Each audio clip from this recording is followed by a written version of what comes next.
Un guión es una narración destinada al cine, bueno, al audiovisual, como se dice últimamente, no hay más remedio que contemplar otras posibilidades aparte del cine, cuya diferencia fundamental con un tipo de narración literaria es que lo que tenemos que contar son cosas que se ven.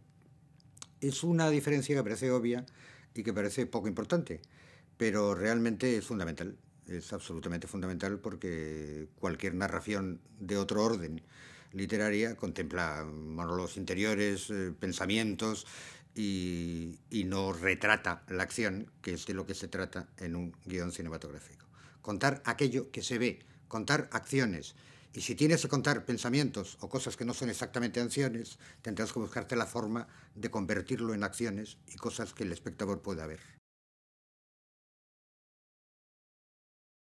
A la hora de poner ejemplos, es inevitable, por lo menos para mí, poner un ejemplo absolutamente de cine clásico, y lo voy a hacer porque no puedo evitarlo siempre, que es el guión del apartamento de Diamond y Billy Wilder, que me parece en cuanto a guión aristotélico en el sentido más estricto de la palabra, un guión inmejorable, una película que cada vez que veo me descubre más cosas y no me decepciona nunca, pero quiero también poner ejemplos de guiones mucho más recientes y totalmente distintos.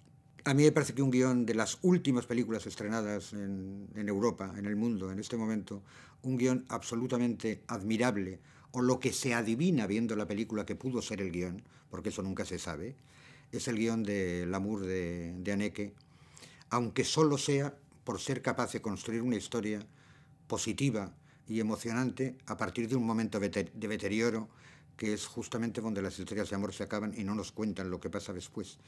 Bregar con esa historia, conseguir contarla con constante emoción hasta el final, me parece un ejemplo admirable de guionista. Cuando un guionista entrega un guión, suponiendo que tenga la enorme suerte de que se lo compren y se vaya a convertir en una película, debe entender una cosa fundamentalmente, que la película ha pasado a otras manos, que el guión es definitivo, decisivo y muy importante, pero es un paso previo y que la obra va a ser la película.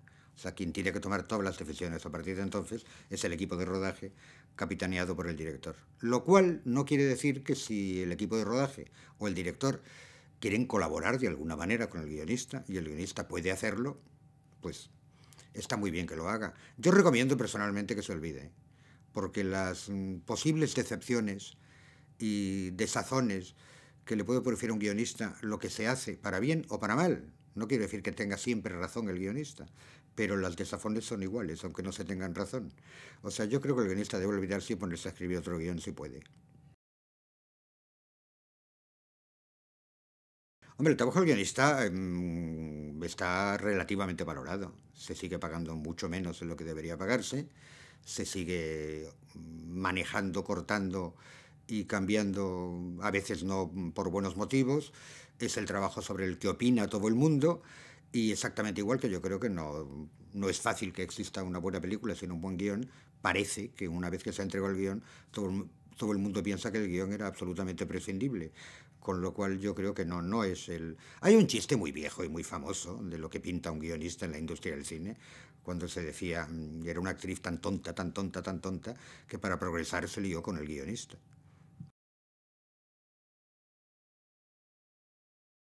Hombre, yo creo que a veces el mundo del guión en las películas que se han hecho sobre el cine está representado a veces demasiado idealmente y otras veces demasiado burlonamente, eh, tratando de expresar los males que le ocurren al guionista en el cine.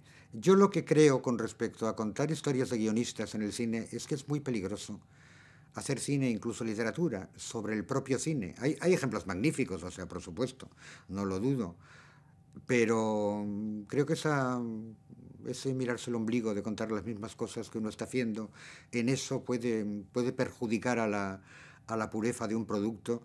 Y vamos, yo personalmente ni recomiendo, ni yo escribo, ni he escrito, a lo mejor me equivoco y me pongo a pensarlo y me doy cuenta que estoy mintiendo, películas sobre guionistas.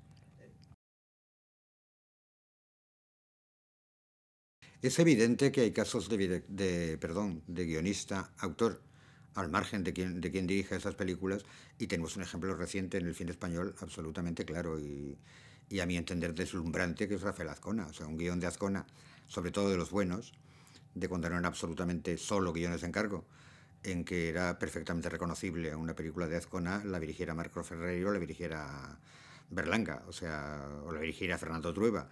O sea, yo creo que era perfectamente reconocible. Seguramente hay otros casos, pero a mí me viene a la boca siempre el nombre de Rafael Azcona. El sistema de estudios de cine clásico, por ejemplo en Hollywood, que realmente a nivel cinematográfico se ha perdido en Europa y no se ejerce, pero se ha recuperado bastante en el trabajo de las televisiones, que trabajan de una forma muy parecida. Normalmente los guionistas eran empleados a sueldo de una productora que escribían tantas horas al día, tenían su jornada, ese trabajo se aprovechaba más o menos según el productor o el director. En cada caso, al final, una película la podían firmar 7 guionistas. Hay casos famosos como Scott Fitzgerald o como Raymond Chandler, de escritores que luego era difícil reconocer su autoría en ese trabajo. E incluso había guionistas que estaban en plató para corregir determinados problemas que había en rodaje, cosa que ya no se hace para nada, afortunadamente para el guionista, en cine. En televisión esto se está recuperando porque el trabajo en equipo y de necesidades industriales y de rapidez de televisión es lo que más se parece al cine en estudio. Lo que yo creo que era mejor del trabajo de la época dorada, por ejemplo, del cine clásico de Hollywood, era el gran conocimiento que tenían los guionistas de estas de estrictas normas que yo creo que no están anticuadas por antiguas que sean, de que una historia debe tener un planteamiento, un nudo y un desenlace, y debe procurar que el espectador, cuando llegue al final, le haya merecido la pena el viaje. Esto, que parece que es una armadura para un guión, ayuda mucho a que las historias sean interesantes. El guión obviamente no es literatura, porque es un paso para una obra audiovisual, pero el guión está escrito con palabras. O sea que el guión de alguna manera tiene que ver con, por lo menos, con la etimología de la literatura. Yo no vería literatura, pero sí vería que el guión es una forma de escritura. Los guionistas deben ser escritores. Yo creo que deberían serlo. Escriben diálogos, entre otras cosas. Los que lo escriben. Y para escribir diálogos hay que ser escritor. Yo creo que hay que ser escritor hasta para narrar lo que es la descripción de las acciones. Escritor en el sentido de que se entienda lo que se escriba y esté escrito correctamente. No digo, lo más parecido a esto de lo que estamos hablando se llamaba William Shakespeare. Y creo que nadie se puede plantear el preguntar si William Shakespeare era un escritor o no era un escritor. Se comete, hombre, yo no me atrevería a llamarlo error, pero hay malas costumbres.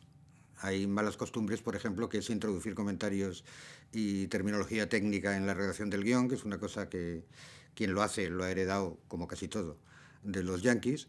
Y yo tenía un amigo guionista brasileño que decía, no se puede decir en un guión, la cámara entra por la ventana, porque lo que estás diciendo realmente para un guión es que lo que verá el espectador es una cámara que está entrando por una ventana. Digo, o sea que eso déjalo para que el realizador decida cómo entra la cámara o cómo no entra. Guiones, pues no considerar que el formato cinematográfico fundamentalmente es un formato bastante restringido, aunque ahora existen las series y películas mucho más largas, y que hay que cuidar notablemente el tiempo y ser económico a la hora de contar historias, problemas que no tienes en una novela, normalmente, y olvidarse de una cosa que yo creo que no debería olvidar ningún autor de guión, ni siquiera de novela, ni de cualquier otro relato, que es que la estructura. Voy a poner un ejemplo que me parece muy expresivo y muy significativo. Contar una historia o contar un guión es casi como relatar el proceso de una enfermedad. Es contar una historia que empieza por un malestar, que continúa por una batalla o una lucha para solucionar ese malestar y que termina con un desenlace que puede ser o no satisfactorio. Esto ya se lo inventó Aristóteles, aunque lo decía de otra manera. Quiero decir que el formato típico, clásico, que se utilizaba fundamentalmente en el cine clásico yanqui de los años 40 y 50, es el que se sigue académicamente utilizando. Todo lo que estoy diciendo quiero aclarar que son consideraciones académicas, que son las que se pueden explicar. Por supuesto, luego está la libertad total de cualquier autor que puede hacer lo que quiera y puede ser estupendo, pero claro, eso es un problema de cada autor, no se puede generalizar sobre ello. Primero, que aprendan los rudimentos, por muy clásicos que sean, de la narración cinematográfica, que si luego quieren transgredirlos, los transgredan, pero es mejor transgredir cuando se ha aprendido. Todo pintor, por muy modernísimo que sea, aprende a dibujar como Ingres al principio, y eso es muy bueno. Y después el consejo máximo, no solo para guionistas, sino para todo autor y escritor, es que se deje llevar por lo que siente y por lo que le parece auténtico cuando lo está contando.